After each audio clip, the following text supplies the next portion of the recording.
Hi every one, welcome back. അപ്പോൾ ഇന്ന് ഞാൻ വന്നിട്ടുള്ളത് സിമ്പിളായിട്ടുള്ള ഒരു ഈവനിങ് സ്നാക്ക് റെസിപ്പി ആയിട്ടാണ് കേട്ടോ. അപ്പോൾ കുട്ടികൾക്കൊക്കെ ഇഷ്ടപ്പെടുന്ന രീതിയിൽ തയ്യാറാക്കിയിട്ടുള്ള ഒരു സിമ്പിളായിട്ടുള്ള സ്നാക്കാണിത്. അപ്പോൾ നമുക്ക് എങ്ങനെയാണ് ഇത് തയ്യാറാക്കുക എന്നുള്ളതൊന്ന് കണ്ടു നോക്കാം.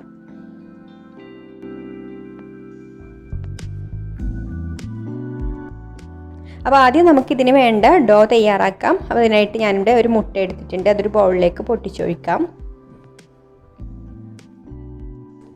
ഇനി ഇതിലേക്കൊരു 2 ടേബിൾ സ്പൂൺ ഓയിൽ ഒഴിച്ചു കൊടുക്കാം. ഓയിലിന് പകരമായിട്ട് വേണമെങ്കിൽ ബട്ടർ മെൽറ്റ് ചെയ്തിട്ട് ഒഴിച്ചു കൊടുത്താലും മതി കേട്ടോ. ഞാനിപ്പോൾ ഇവിടെ സൺഫ്ലവർ ഓയിലാണ് എടുത്തിട്ടുള്ളത്. ഇനി ഒരു 1.5 ടേബിൾ സ്പൂൺ പഞ്ചസാര ചേർത്ത് കൊടുക്കുന്നുണ്ട്.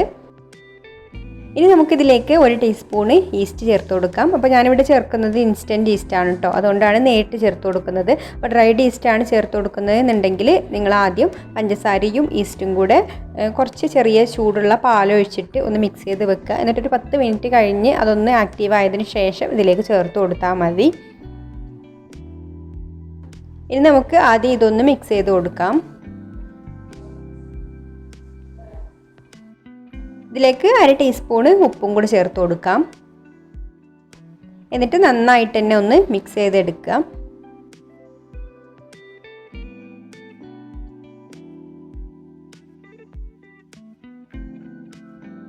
ഇനി ഇതിലേക്ക് നമുക്ക് ഒരു 2 കപ്പ് മൈദ ഇട്ട് കൊടുക്കാം.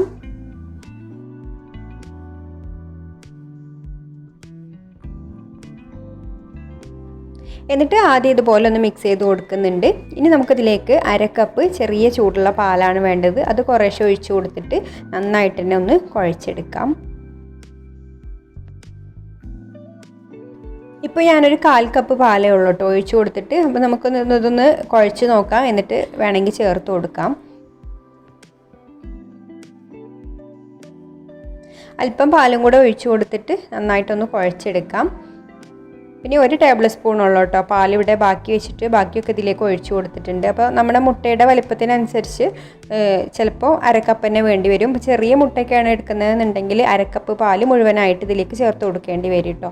അപ്പോൾ ഞാനിപ്പോൾ ഇവിടെ കുറച്ചൊരു വലിയ മുട്ടയാണ്, അതുകൊണ്ട് 1 ടേബിൾ സ്പൂൺ അവിടെ ബാക്കി വന്നിട്ടുണ്ട്. ഇനി നന്നായിട്ടൊന്ന് കുഴച്ചെടുക്കാം.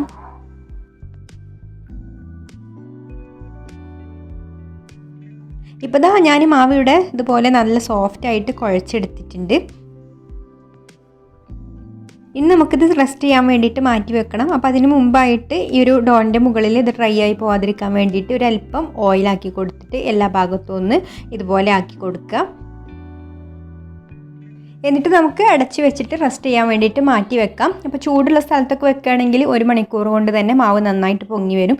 തണുപ്പുള്ള സീസണൊക്കെ ആണെങ്കിൽ 2 മണിക്കൂറൊക്കെ ആവും കേട്ടോ മാവ് ശരിക്കൊന്ന് പൊങ്ങി വരാൻ വേണ്ടിയിട്ട്. ഇനി നമുക്കിതിലേക്ക് വേണ്ട ഫില്ലിങ് റെഡിയാക്കാൻ വേണ്ടിയിട്ട് ഞാനിവിടെ ഒരു പാൻ അടുപ്പത്ത് വെച്ചിട്ടുണ്ട്. അതിലേക്കൊരു 2 ടേബിൾ സ്പൂണ് ഓയിൽ ഒഴിച്ചു കൊടുത്തിട്ടുണ്ട്. ഓയിലൊന്ന് ചൂടായതിനു ശേഷം ഇതിലേക്കൊരു 2 സവാള ഇതുപോലെ അരിഞ്ഞത് ഇട്ട് കൊടുത്തിട്ടുണ്ട്. ഇനി ഇതൊന്ന് വഴറ്റിയെടുക്കണം. പെട്ടെന്ന് വഴന്ന് കിട്ടാൻ വേണ്ടിയിട്ട് ഒരല്പം ഉപ്പും കൂടെ ചേർത്ത് കൊടുക്കാം.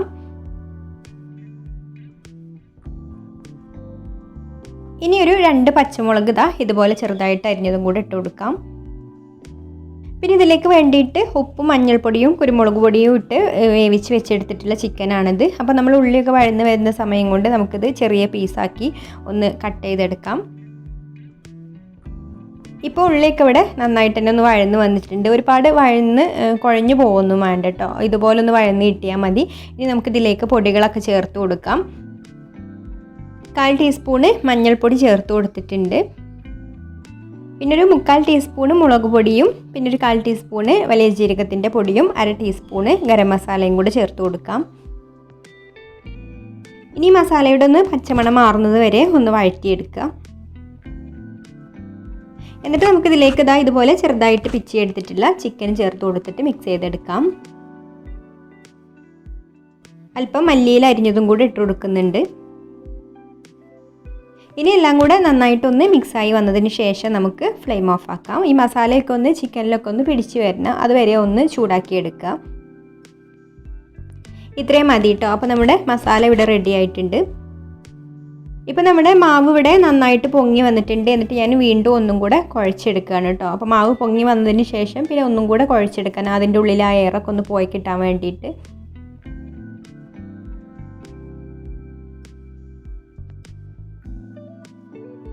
എന്നിട്ട് നമുക്ക് ഈക്വലായിട്ട് ഇതിനെ ഒന്ന് കട്ട് ചെയ്തെടുക്കാം. ഇനി ഓരോ പീസും എടുത്തിട്ട് നമുക്ക് ഇതുപോലെ കയ്യിൽ വെച്ചിട്ട് ഒന്ന് നല്ലൊരു ഷേപ്പാക്കി എടുക്കാം. ഇങ്ങനെ ആക്കി എടുത്തിട്ടുണ്ട്. ഇനി നമുക്കിത് അടച്ച് വെച്ചിട്ട് ഒരു 5 മിനിറ്റ് മാറ്റി വെക്കാം. അപ്പോഴേക്കും നമുക്കിത് ബേക്ക് ചെയ്യാനുള്ള ടിന്നൊന്ന് റെഡിയാക്കി എടുക്കാം. ഞാനിപ്പോൾ ഇവിടെ കേക്കൊക്കെ ബേക്ക് ചെയ്യുന്ന ഒരു ടിന്നാണ് എടുത്തിട്ടുള്ളത്. അതിലല്പം ബട്ടർ ഒന്ന് ഇതുപോലെ ഗ്രീസ് ചെയ്ത് കൊടുക്കുന്നുണ്ട്. അപ്പോൾ നമ്മളിവിടെ ഓവനില്ലാതെയാണ് ചെയ്യുന്നത്. ഓവനിൽ വേണമെങ്കിലും ഇത് ബേക്ക് ചെയ്തെടുക്കാം. ഇനി നമുക്കിത് ഓരോന്നും എടുത്തിട്ട് ഒന്ന് പരത്തിയെടുക്കാം. അല്പം മൈദ തൂവി കൊടുത്തതിന് ശേഷം നമുക്കിത് നമ്മളെ ബേക്ക് ചെയ്യുന്ന ടിന്നിൻ്റെ ആ ഒരു വലുപ്പത്തിൽ പരത്തിയെടുക്കാം.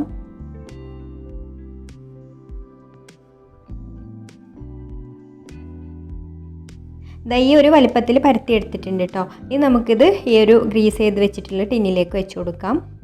7 ഇഞ്ചിൻ്റെ ഒരു ടിന്നാണ് കേട്ടോ ഇത്. എന്നിട്ടത് അടച്ചു വെച്ചിട്ട് നമുക്ക് മറ്റേ ഡോവും കൂടെ ഇതുപോലെ തന്നെ പരത്തിയെടുക്കാം. ഇനി നമുക്ക് ഇതിൻ്റെ മുകളിലേക്ക് മസാല ഇട്ട് കൊടുക്കാം. അപ്പോൾ മസാല അരികിലേക്കാവാതെ ഈ ഒരു ഭാഗത്തായിട്ട് ഇട്ട് കൊടുക്കുക കേട്ടോ. മസാല ദാ ഇതുപോലെ ഇട്ട് കൊടുത്തിട്ടുണ്ട്. ഇനി ഇതിൻ്റെ മുകളിൽ അല്പം മൊസറല്ല ചീസും കൂടെ ഇട്ട് കൊടുക്കുന്നുണ്ട്. എന്നിട്ട് ഇതിൻ്റെ മുകളിലേക്ക് ഈ ഒരു ഷീറ്റും കൂടെ വെച്ച് കൊടുത്തിട്ട് സൈഡ് നന്നായിട്ട് പ്രസ് ചെയ്ത് ഒട്ടിച്ചെടുക്കാം. അപ്പോൾ ഇത് ഒട്ടിച്ചു കൊടുക്കുമ്പോൾ ഉള്ളിലേക്ക് മടക്കി വെച്ചിട്ട് ഒട്ടിച്ചു കൊടുക്കണം കേട്ടോ. എന്നാലേ ഉള്ളൂ ഇത് ശരിക്ക് നല്ല സ്റ്റിക്കി ആയിട്ട് നിൽക്കുള്ളൂ. അപ്പോൾ നന്നായിട്ട് തന്നെ ഇതുപോലെ ഒട്ടിച്ചെടുക്കുക. എന്നിട്ട് കത്തി വെച്ചിട്ട് നമുക്ക് ഇതിൻ്റെ മുകളിൽ പതുക്കെ ഒന്ന് വരഞ്ഞു കൊടുക്കാം. ഇതുപോലെ അങ്ങോട്ടും ഇങ്ങോട്ടും ഒന്ന് വരഞ്ഞു കൊടുക്കുന്നുണ്ട്.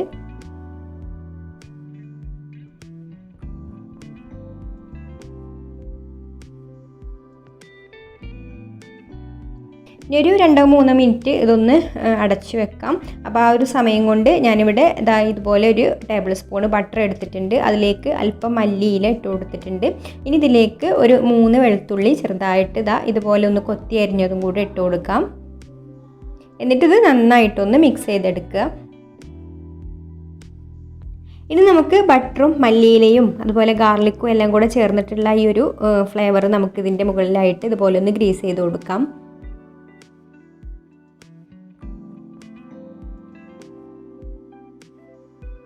ഇതിൻ്റെ മുകളിലായിട്ട് അല്പം വറ്റൽമുളക് ഒന്ന് ക്രഷ് ചെയ്തതും കൂടെ ഇട്ട് കൊടുക്കുന്നുണ്ട്.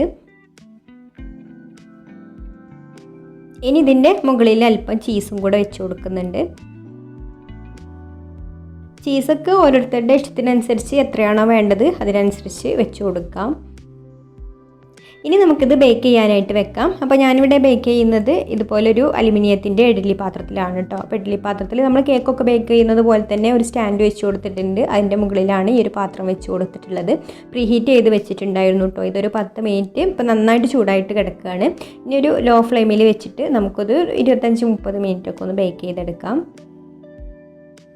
ഇപ്പോൾ നമ്മളിത് വെച്ചിട്ട് ഒരു 30 മിനിറ്റ് ആയിട്ടുണ്ട് കേട്ടോ. ഇനി ഇതൊന്ന് തുറന്ന് നോക്കാം. അപ്പോൾ അത് നന്നായിട്ട് പൊങ്ങിയൊക്കെ വന്നിട്ടുണ്ട്. ഇപ്പോൾ നന്നായിട്ട് തന്നെ ഇത് വെന്ത് കിട്ടിയിട്ടുണ്ട് കേട്ടോ. ഇനി നമ്മൾ ഓവനിലൊക്കെ വെച്ചാൽ ഇതിൻ്റെ മുകൾ ഭാഗമൊക്കെ നല്ലൊരു ഗോൾഡൻ കളറായിട്ട് കിട്ടും. അങ്ങനെ കിട്ടണമെന്നുണ്ടെങ്കിൽ നമുക്കിത് മറ്റൊരു പാനിലോട്ട് ഒന്ന് മറിച്ചിട്ട് കൊടുത്താൽ മതി.